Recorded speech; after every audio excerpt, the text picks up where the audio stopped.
Hey guys, welcome to the studio. We've been talking about Riders on the Storm and all the different parts that we have to that song.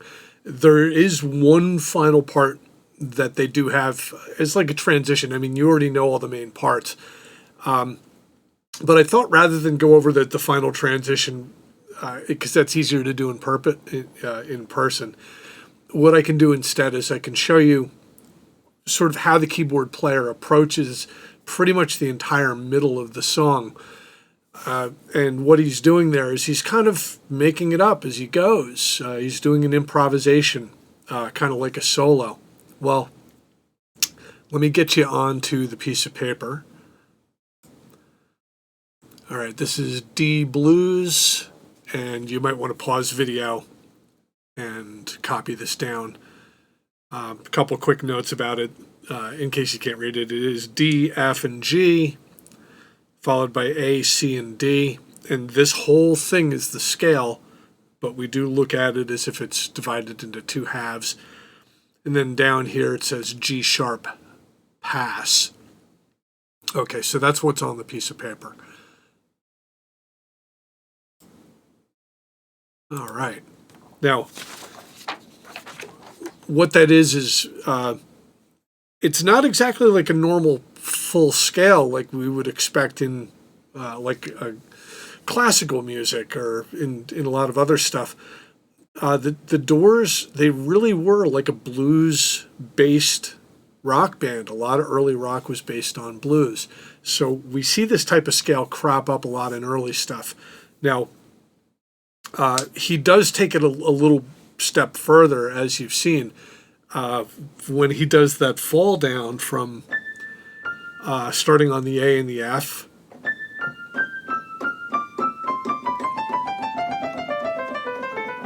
And he's actually using every possible white key. And if you look at the piece of paper that you just copied down, you'll note that there's actually two notes missing. If you want to pause the video and guess what they are or reason that out, I'll wait. Okay, we're back. The two missing notes are E and B. And we definitely saw that when we did this. There's an E. And there's a B. So it's kind of like the skeleton of that scale. Well, let's take a look at the lower half of it here. We have D, F, A. And figure middle C is about here, so I'm kind of choosing my DFA just above middle C. One thing that he does kind of get in the habit of doing is playing these notes downwards like this. And he's able to repeat that as like the three notes going like that.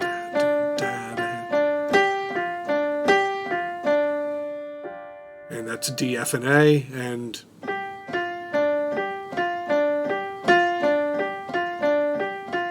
all right. Now, when you have it consistent without the pausing, like you don't want to go D, F, A, and then pause, and then go D, F, A. It does not go like this. Pause. Pause. It goes.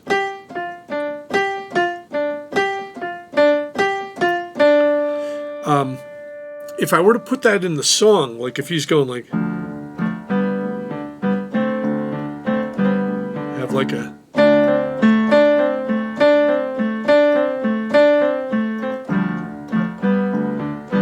and what it does is it turns it into a nice fill.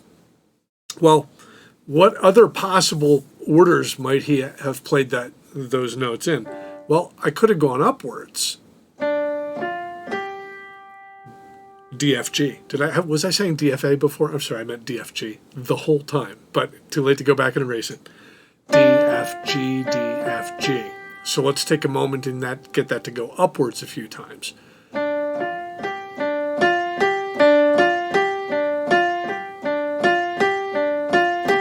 And again, no pauses in between. If you want to pause the video, and this is where I would actually have you practice it to make sure that you can do it downwards and upwards. All right. Now, what if that's the only two combinations I could get out of those three notes? going downwards or going upwards. And what he does is he actually has a huge variety of combinations. I wonder how that works. Well, he might not even start it on the low D. He might start it on the F in the middle and go from the F to the G down to the D.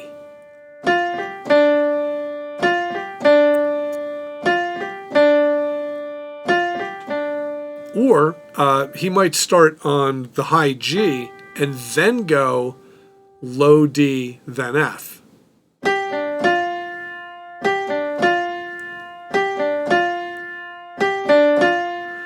And we haven't even gotten into the fact that it is possible to repeat any of these notes. Like I could go F, F, G, D.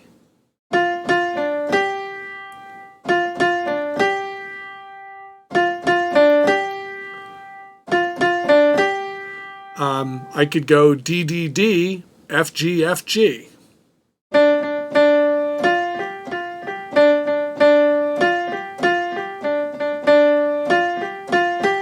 So what I end up with is really a pretty wide variety of the order that I could put these notes in.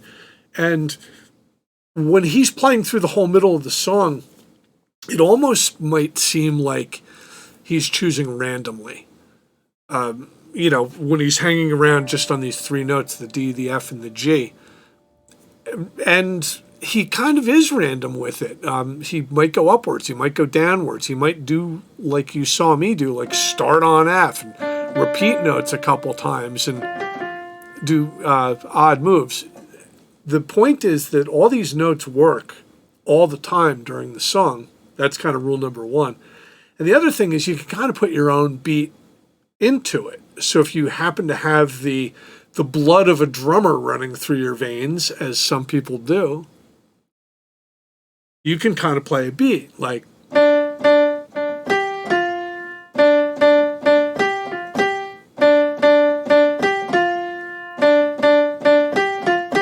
And the more of a beat you put into it, whatever order you put these notes in, the better it's going to sound. Okay, now, you may notice on the lower part of the piece of paper, it does say that there's a note G sharp, which is marked pass. Well, pass means we're going to pass right by it. And I actually want to show you this with my hand doing it as best I can with the camera. All right, so here's... All right. Whoops. And let me kind of zoom out a little bit. I think we're a little bit too zoomed in. Oops. That's what I get for trying to zoom out. Okay, so here's, I know we're upside down. Here's D, F, and G, like you saw me playing D, F, and G. And here's G sharp right here. It's this black key, and it's right by G. Well, the reason I consider it a passing tone is because it's not really part of the song. It's not really something that would sound good in the song. But if I accidentally take, say, my middle finger and hit it on my way to a G, now that all happened with one finger.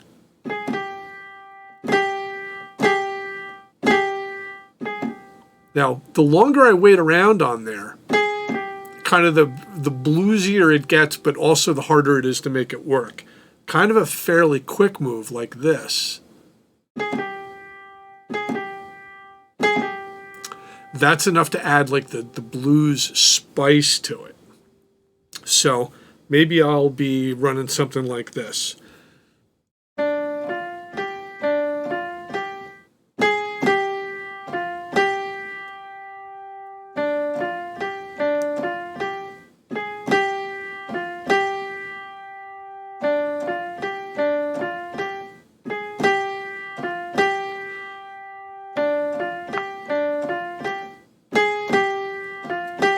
Now, in the song, that would give you kind of like a...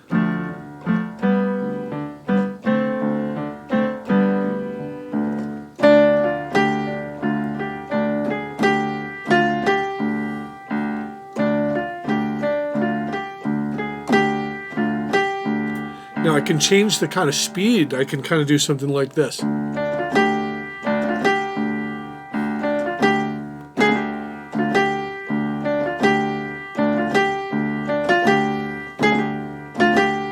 And again, that has to do, it kind of goes back to, are you really kind of treating this like a drummer would treat it? There's a lot more timings than you can use than just sort of like note, note, note, note, note. You can go note, note, note, note, note, note, note.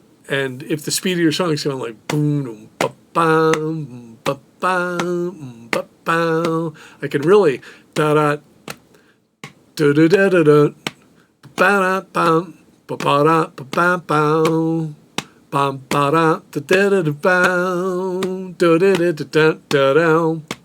And when I'm trying to do an improv, those are kind of my concerns. My number one concern is, am I using notes that work? And in this case, D, F, and A, and that passing G sharp, very kind of a cool bluesy effect. Remember the original recording, they ended up bumping it up a key from where Ray Manzarek had played this. So I can't say, hey, just throw in Riders in the Storm and play along with it. But there are songs that are in this key that have a beat, kind of a similar tempo, where this will work. If you want to listen to one where it does a lot of work like this, put on, by Pink Floyd, put on Sheep. And the whole opening couple minutes of it is him kind of running these notes over a D minor. But if you want something just sort of like jam along and kind of have a good beat and give you some room to kind of play with this style, by all means, put on Black Magic Woman by Santana. That's that, got a black magic woman, got a black magic woman.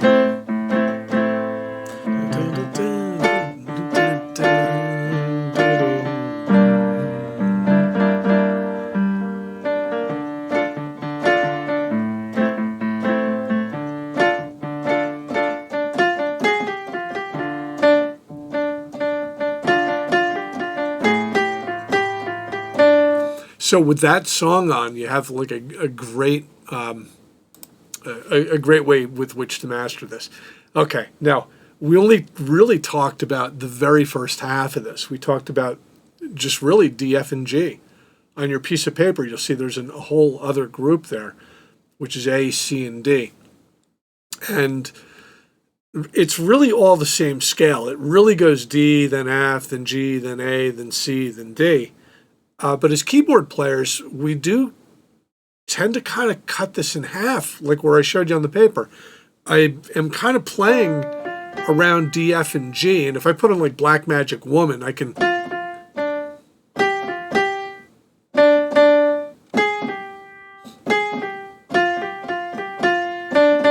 kind of really find a cool rhythm to it and kind of just mess around in that one little area. The other area, A, C, D, as far as your hand's concerned, it's the exact same shape. It's 3 out of 4 notes with a gap sort of on the left side. Oh, wait a second. Let's take a look back at the first group again. D, F, and G, 3 out of 4 notes with a little gap on the left side. And I would tend to play this with thumb, pointer, and middle finger down here. And then I just move my hand up to A, C, and D. And as far as my hand's concerned, same fingers, and it feels like the same shape. Now, one thing that'll kind of help you practice this, try holding down D, F, and G with thumb, pointer, and middle finger, like normal. And you can see, here's the second group, the A, C, and D, kind of way up here. I just want to get my hand to move from here up to here. And then back again. And back. And so if you take a moment and just kind of go back and forth a little bit. As a keyboard player, a lot of what I do when I started out showing you like, you know, different orders of notes and kind of playing with the beat and different kinds of improvs, I'm really only focused on one little 3-note area, like D, F, and G. And it will sound different if I move it up to A, C, and D, but my thinking is the same. It's kind of what kind of cool order can I put this in What kind of cool beat can I play with it? And so let's say we had Black Magic Woman playing in the background. Well, if I start in the D, F, G area and I use my pass note in the G sharp there, I have something like,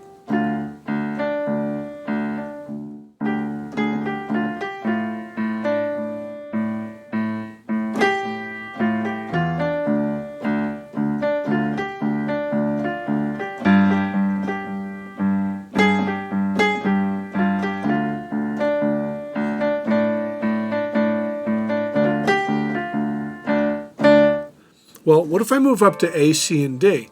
I can take mentally the same approach and do this.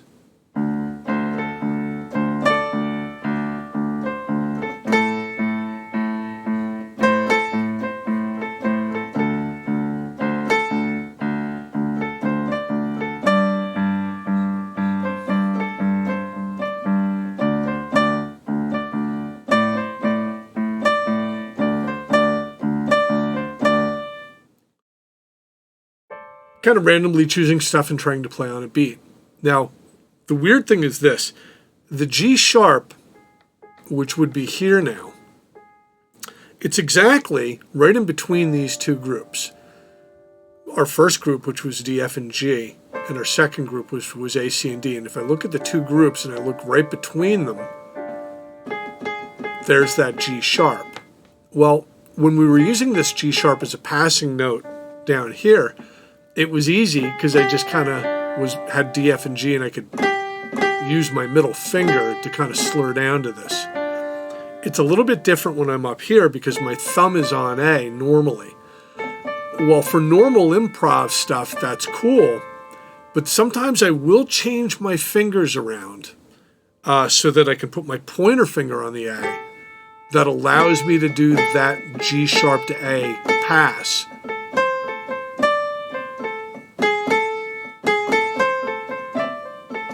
With my pointer on A instead of my thumb. And that's another decision that we make as keyboard players as well. When do I use the standard fingering of my thumb on the low note? And for D, F, and A, the answer is pretty much all the time. And when I'm up around A, C, and D, I might leave my thumb on A and just not use a passing note. Or if I'm really clever, I can use my thumb for that passing note from G sharp to A. But a lot of times I'll switch over to putting my pointer on A. Pointer, middle, and ring finger so I can put a pass there.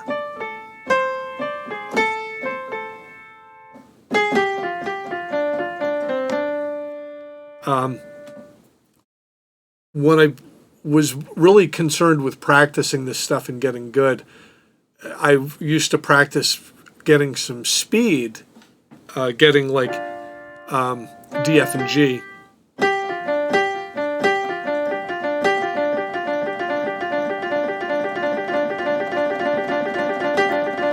And also doing the same thing on A, C, and D.